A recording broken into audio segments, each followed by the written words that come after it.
Welcome to my house. Welcome to the Structure Talk podcast, a production of Structure Tech Home Inspections. My name is Reuben Saltzman. I'm your host, alongside building science geek Tessa Murray. We help home inspectors up their game through education, and we help homeowners to be better stewards of their houses. We've been keeping it real on this podcast since 2019, and we are also the #1 home inspection podcast in the world, according to my mom. All right, welcome back to another episode. Tessa, how you doing today? Hey, Reuben. I'm doing well. Long time no see. It feels like it's been a long time since we've chatted, but what has it been? Maybe like a couple weeks, I think. 2 weeks? Yeah. Okay. Yeah. What's new? What's going on? You beat me to it. Okay. All right. Hey, well, did a recent ski trip, went to Utah, did a little bit of skiing there. It wasn't totally a ski trip. It was partial retreat, but we did one day of skiing on Beaver Mountain. They had a 10-foot base of snow there, and the day we skied, we got another 13 inches of snow the day we were skiing. So every time we'd get to the top of the chairlift, we'd have another half inch of snow on ourselves that we'd have to dust off. Oh my gosh. It was insane. And, I'm not big into skiing. I love skiing, but I'm not huge into it like some people are. But there was some other guys I was skiing with who basically lived to ski. Yeah. And they were just in amazement. They're saying they've never seen anything like this in their life, and they don't really expect to see it ever again. So felt really lucky to be there skiing through like 13 inches of just pure powder. I mean, we plowed through it, and I mean, you'd be flying down the hill and there'd be snow just flying up in front of you. It was the craziest thing in the world. So that was a good time. Oh my gosh. Did anybody get hurt? No, nobody got hurt. It was almost like you couldn't. I had a couple nasty wipeouts because I was really pushing it. And I mean, there was one time where I went forward, where I was going through some trees and whatnot, and my ski caught in something, and I went sideways, and then I went backward, and I'm laying on my back plowing snow, and I open up my eyes, and I'm completely buried. I'm like under the snow, and I just kind of started laughing, and I had to brush all the snow off of my face. It was like the only way you're going to get hurt is if you run into something. I mean, there was ski into a tree. So deep. Yeah. So the powder protected you. Pretty much. Wow. It was a fun day. Did Anna go with you? No, this was a guy's trip. Got it. Well, you know what? The past week, I spent a lot of time prepping for I was invited to do a human design reading for a group of chiropractors. A human design reading? Yes. Okay. So tell me more. So for anyone that hasn't heard of human design, it's basically a system for self-understanding, and it combines astrology, the I Ching, the Hindu chakra system, the Kabbalah tree of life, lots of different modalities, and also quantum mechanics too, which is kind of interesting, and astronomy. It helps you understand your own unique energy. It has so many specifics to it that is so accurate on ways to help you live your best life in alignment with what your gifts are and how your energy works. So if you've ever tried something like, if you've taken the Myers-Briggs or Maxwell Disc, or even in our home inspection world, we did the Acumen AcuMax. Yep. That's what kind of turned me onto this, was diving into understanding each person's unique gifts and talents and who that person really is. And so I found that human design is super accurate and really detailed, and even lines out like your purpose and how to live in alignment and achieve those things that you're put on this earth to do and to use your gifts. So that was, it is fascinating. So I was introduced to human design by a friend like a few years ago, and I just dove into it, and I was like obsessed with it. And so anyways, so this past week I was prepping for that. And then just 2 days ago, went into the Twin Cities and did this reading for 9 different chiropractors. So we had 9 different charts we were studying. And it was really, really fun. And it was cool. And a lot of people were, interested to kind of just like see how, maybe some things that you've been struggling with in your life, and then all of a sudden it makes sense when you look at your human design chart. Yeah. So that was a really, really fun opportunity. Well, I'll have to talk to you offline. I want to know who these chiropractors were, because I feel like I know about a dozen chiropractors, and I surely know at least one of the people you were sitting with. Oh, really? Well, you probably Probably. do, Reuben. You know everyone. But we won't bore our listeners with those little details. Yeah, we can talk offline. Yeah. I, I think you would like them. You would jive with these chiropractors, men and women. I bet. Okay, so enough about human design stuff. I could geek out on that for hours. But I wanted to ask you, Reuben, kind of what's the topic that we are going to be diving into today? Well, on a recent podcast, you and I were talking about vacant houses and what to do if you're leaving your house for a long time. We got into that, and then we got off on a little bit of a tangent talking about how much power different things use and whether you should unplug a bunch of appliances at your house, like unplug your TV and your stereos and all that other stuff, because there's this thing called a phantom load where even when an appliance or an electrical device isn't being used for its primary purpose, it's still going to pull some electricity to, say, run the clock on your microwave or run the internet connection for your TV, because it's waiting for a signal to be turned on. They're always doing work in the background, and it might not seem like a lot for one. Energy. Yeah, exactly. And it might not seem like a lot of power for just one appliance, but when you add everything up at your house, it's a lot of, that's the idea that has been suggested, is that it's a lot of power.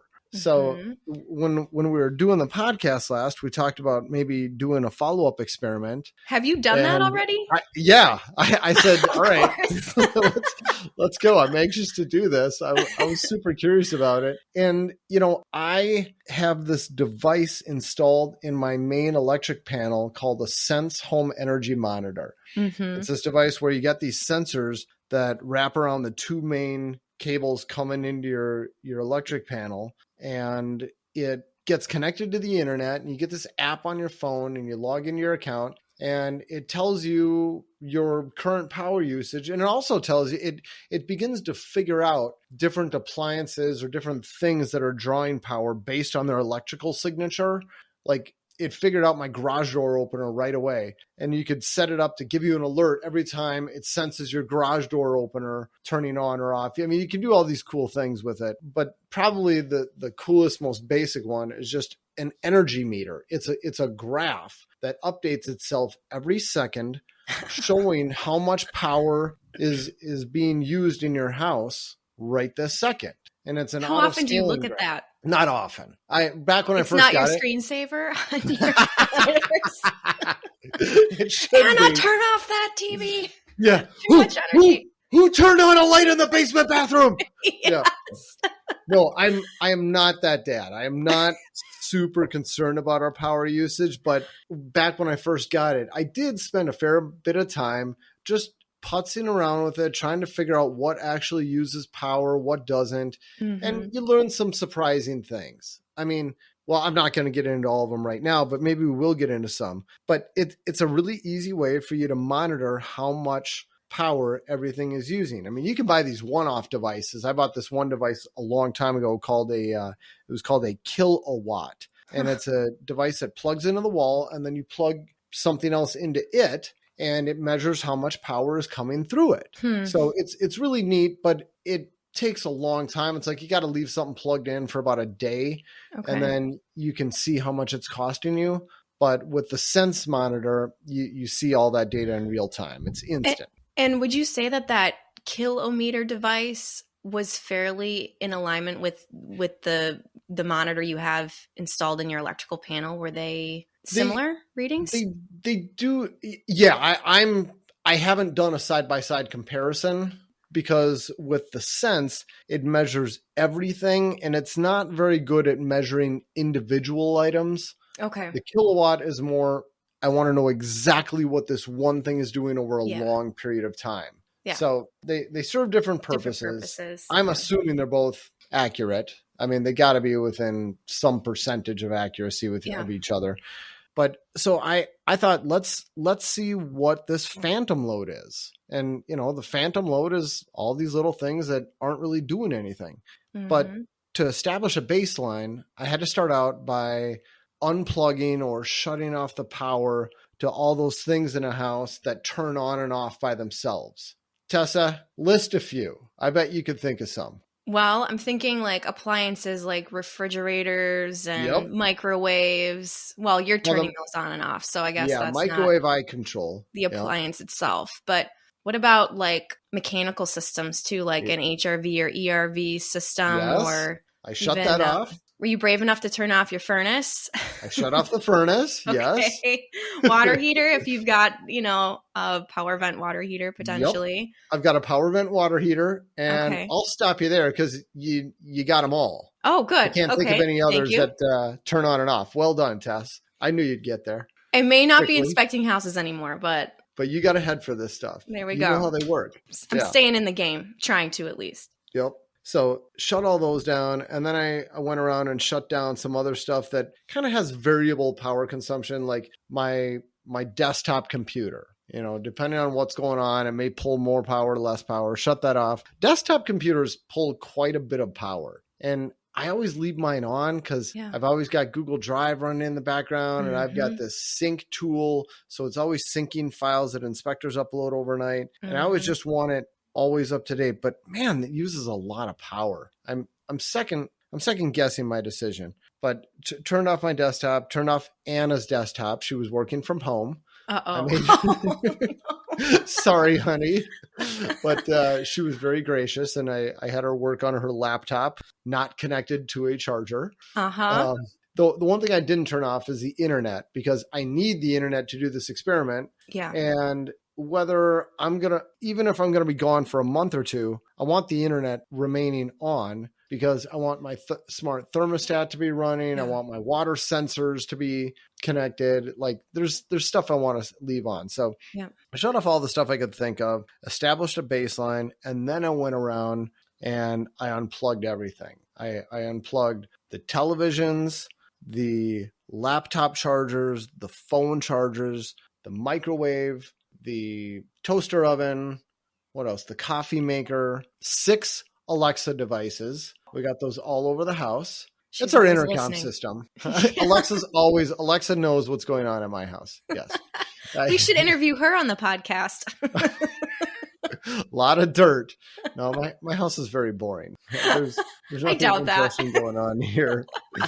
But all the Alexa devices, 2 stereos, can't remember what else. I'm sure there were a few other things. But when I was done, I unplugged all this stuff, and my total usage dropped by 10 watts, Tess. 10 watts. Really? So after you had like your computer turned off and everything was off, yep, then you unplugged it. That change was only 10. Well, I didn't even unplug my computer. I just assumed that when my computer is shut down, it's not drawing power. Now the monitors, that's a question. So I did unplug the monitors. Okay. I unplugged, there's 5 different monitors I unplugged. Okay. Yeah. Wait, so how much was that energy usage? 10 watts. Again, 10 watts. 10 watts. What does that translate to in terms of money? Well, if you figure it's 10 watts an hour, they measure kilowatt hours. That's how they bill you is a kilowatt hour. And it basically means it's 1,000 watts in 1 hour is a kilowatt hour. And you pay 14 cents for that, or something close to that. We pay about 14 cents a kilowatt hour. So if we got 10 watts in an hour, you got 24 hours in a day. And then you multiply that times 30 days, 10 times 24 times 30. That gets us 7,200 or 7.2 kilowatt hours. And then, so to calculate what that costs, we'd have to multiply 7.2 times 14 cents. That is kind of mind-blowing, actually. I am really surprised by that. I'm shocked, actually. It's not as much as you'd think, is it? No, not at all. No. Not at all. And just if anybody doesn't want to pull out a calculator and do the math, it's 1.008. So $1. Yeah. I feel like this experiment that you did and the results of that are so counter everything that I've been told and taught, like coming from the energy efficiency world and and stuff years ago. I remember, all the discussion about phantom loads and, and the draw of appliances. And so like still to this day ingrained in my head, I'm like, I've got to unplug my computer when I'm not using it and all these things. So it's very interesting that, in a house of your size with all these different appliances, it was like $1 a month, not a day, it's nothing. a month. Yes. It's crazy. That's so crazy. Do you think that do you think that the whole phantom load thing, it doesn't apply to this? It seems like current modern day, devices, but maybe that was a thing like in, 20, 30 years ago. Tessa, I think that's exactly it. I think you hit the nail on the head. I don't know, but I mean, I did a little bit of digging before I did this experiment just to see what I should expect to see. And I found this one blog where they're saying, even a laptop charger, just leaving a laptop charger plugged in is going to draw 4.5 watts constantly, even without your laptop plugged in. And I thought, wow, that is a lot of power. So I just thought I need to prove this. So I had my wife help me. We took our 2 laptop chargers and we took one of our kids' Chromebook chargers and we plugged all those in at the same time, staring at my power meter, and then we unplugged them. And the power meter did not know there was any difference. It didn't go up. It didn't go down. Nothing happened. There's zero draw. So I think maybe in the day there used to be some old charger. There must have been a lot of appliances, dumber appliances that actually would draw a fair bit of power. Phantom load. You know what, Tessa? I'm calling BS on phantom loads today. I don't think there's any significant pull. I have this fuzzy memory coming back to me from my weatherization days. This would have been probably back like around 2010 or whatever. But I remember going into people's houses, and if they had refrigerators that were like predating 2000 manufacture date, like we would increase their average electrical costs that we were calculating. Oh, I totally believe it, Tess. Yeah, so I feel like it is a thing. It is a thing of the past. It's like if you have a refrigerator from 1980 that's plugged into your garage or something, like that is going to use a ton more electricity than a refrigerator you buy today. Yeah. And even today's refrigerators, they do use a lot of electricity. I mean, my refrigerator was actively running when I was shutting stuff off, and I didn't want to pull it out, so I just flipped the breaker. And there was a big drop in my power usage for my entire house, just shutting off the refrigerator. Well, so that would be interesting. What would you, if you were to rank like the top 3 most expensive appliances in your house, electrical usage wise, what do you think they would be? Oh man, that's tough. I'd say floor heat. We've got some floor heat in Anna's basement office, and we've got floor heat in the basement bathroom. Those are gigantic users of electricity. Okay. Back when I had a working hot tub, that would have been number one with a bullet. I mean, you've got a 240 volt heater and then these huge 240 volt pumps. I mean, every time that would kick on, I mean, it would be a major spike. The lights in your house would dim. Just about, yeah. Now that's not working anymore. So I don't have a working hot tub, but floor heat, any type of electric resistance heat, that's going to use a lot of power. My computer uses a lot. One interesting thing, I went out to my garage to unplug the refrigerator, and I flipped on my garage lights, and Tess, I like a lot of light, especially in the garage, and I've got LED lights all over the garage. I mean, I've got like this row of these 4-foot strips, and then I've got those super duper tri-bulb things that you screw into the light sockets to replace a traditional bulb. And then I've got all these other lights underneath my shelves. So, I mean, it's like, I mean, you can almost hear the electrical on when you turn on the lights. You need your all sunglasses. the LEDs. You need your sunglasses. Just about. My garage is really bright, but they're all LEDs. So I kind of thought, it's not going to be that big of a deal. Yeah. Even so, even though they're all LEDs, I've got so stinking many of them. It draws about 500 watts when I turn on my garage lights. Really? So that was an eye opener for me. And I thought, boy, don't ever leave those lights on at night. If I'm leaving the house, don't ever forget to shut those off. This is not one or two little bulbs. This is a lot of power I'm using to light up my garage. Yeah. So that was interesting. Huh. I remember when I was a kid, I'd always leave my light on for my bedroom. I remember my dad always telling me turn off your light, typical teenager. Yeah. And I mean, today with LED light bulbs and like one or two light bulbs for an overhead light, it's not drawing hardly anything. These days. It's not. My daughter has these lights. They're kind of like Christmas lights or something that she's got under her bed. Yeah. And she basically never turns them off. And I don't make any stink about it. But for this test, that was one of the things that I unplugged, just getting ready to unplug stuff, thinking this is a draw. And I watched my power meter. It didn't even change it a bit. I mean, it was like less than a watt. And so I just kind of shrugged and I went, yeah, good. It is a mindset shift, I feel like, from what I was taught and what I was told, 20 years ago, even 10 years ago, to the reality of today. Yeah. So I wouldn't be surprised if you get maybe some hate mail from this one, Reuben. I'm sure. It doesn't fit the narrative that people have ingrained in their heads. Yeah. And they're going to look for some hole in what I did. And, if there is a hole in what I did, if I'm wrong, I would love to hear about it. I mean, I wouldn't love, but I would appreciate it. I should hear about it. Let us know. Yeah. No, it's interesting. I'm glad that you did that experiment and that you have those tools to be able to make those assessments. It's fun to have that stuff. It is interesting to know what your big drivers are for your electric bill.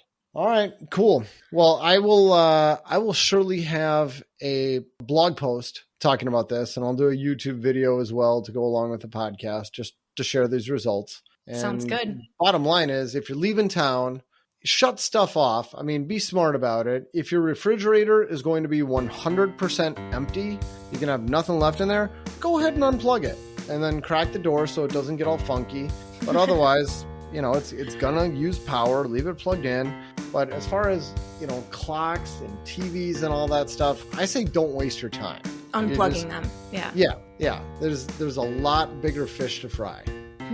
Well, thanks for that insight, Reuben. Good advice. Certainly. Well, thank you, Tessa. I think that'll wrap up this episode. See you next time.